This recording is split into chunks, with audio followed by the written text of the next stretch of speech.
बिस्मिल्लाहिर्रहमानिर्रहीम।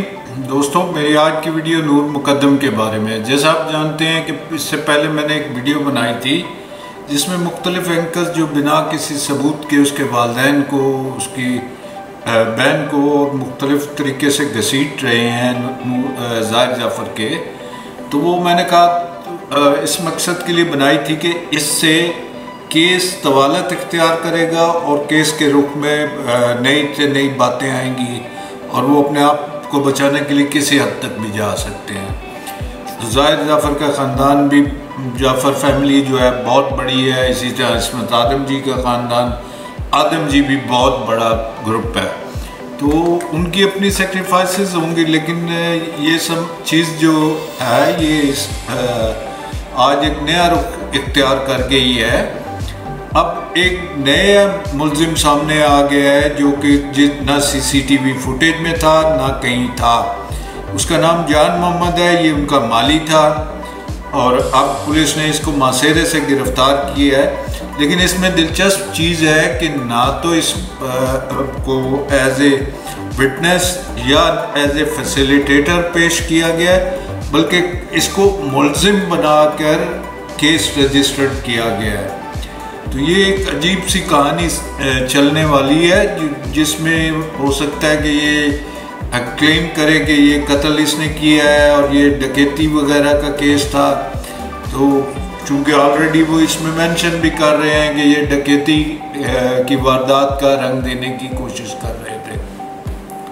IG police साहब ने अचानक ही SHO को थाना कोसार को मुअत्तल कर दिया और उसके खिलाफ इंक्वायरी बिठा दी।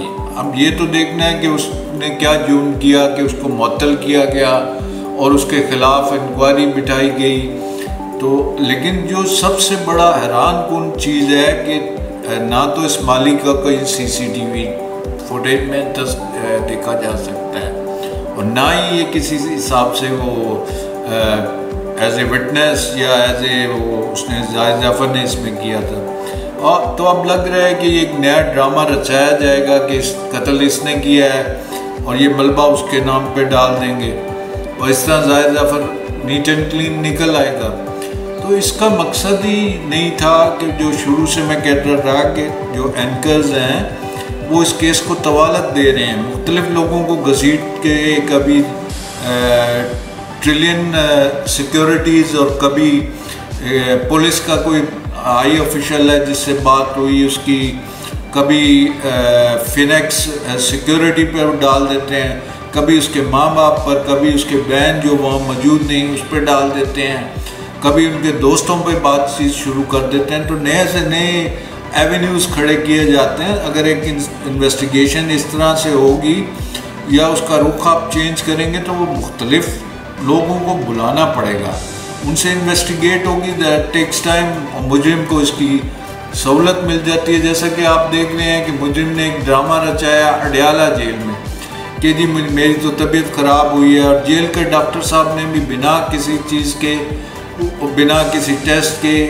की बुनियाद पे उसको कहा कि इसको तो पिम्स ले जाएं। अब सवाल ये पैदा होता है कि अडयाला जेल के साथ तो मिलिट्री कंबाइंड हॉस्पिटल भी है और रावलपिंडी में और अस्पताल भी उसके नज़दीक थे अडयाला जेल के, तो ये इसको क्यों लेके गए उधर?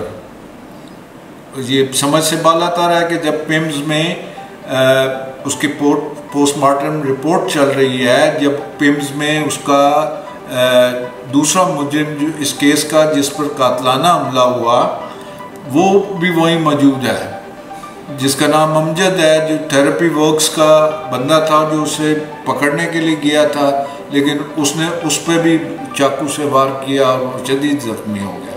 तो अब ये नया जो जान मोहम्मद माली आया है तो ये केस को एक तवालत देगा। तो मेरी इन सब एंकर्स से गुजारिश है कि चंद पैसों के लिए जो आप इस वीडियो से कमाते हैं तो केस को स्पॉइल ना करें।